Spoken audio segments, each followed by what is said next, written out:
Hey folks, here we are back at the North Tent. What we're going to do is go over with Hugh Pinfold here, the ideal setup for getting into dock starting. Our last video, we just introduced their latest revolution to make our life a little bit easier. And now we're going to talk about the ideal setup. Sweet. All right.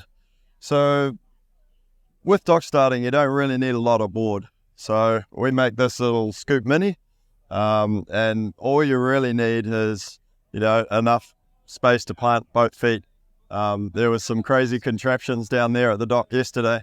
You saw that custom carbon one that was only about this long. Yeah.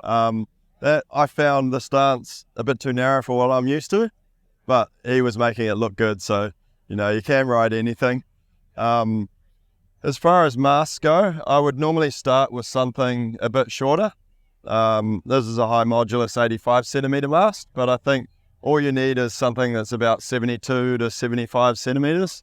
So we do the CF 72, which I would normally have set up. Someone else has just set this up for something else.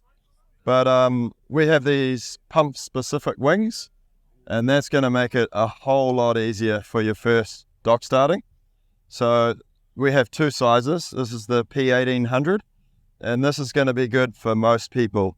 If you're getting above the 200 pounds or, above 100 kgs or something, then you might want to look at the P2050.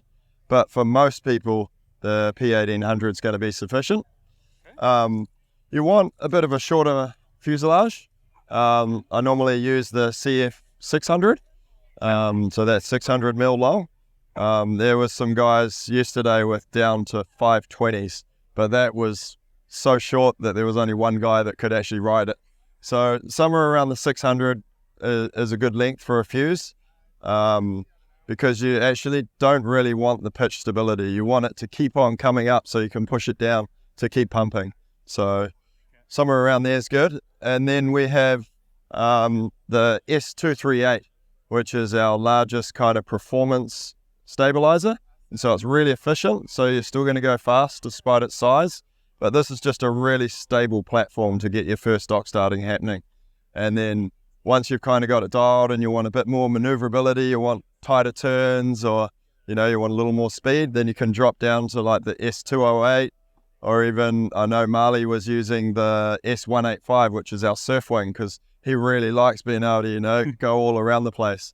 But as an absolute beginner for a start, I would just go a big pump-specific wing, like the P1800, and get a stable stabilizer, but an efficient one. And then shorter mast is good, around that 70, 72, 75, and a fuse, which is, a bit shorter, like 600. Okay, awesome. And then board, look at that, the whole big whopping, I don't know if you guys can see it on camera, big whopping 10 liters.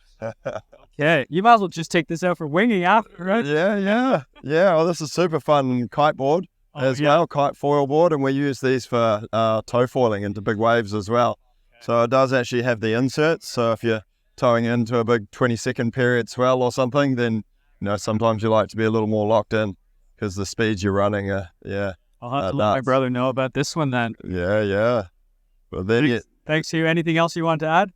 I think that's it. Just get out there. It's such a fun sport, and it's a laugh. And to be honest, every time you organise a wind event, inevitably there's no wind. So having a setup like this as an option, everyone having beers, having a go, it's just a good laugh. So get out there and give it a go. I'll see you in 3. Yeah, let's do it.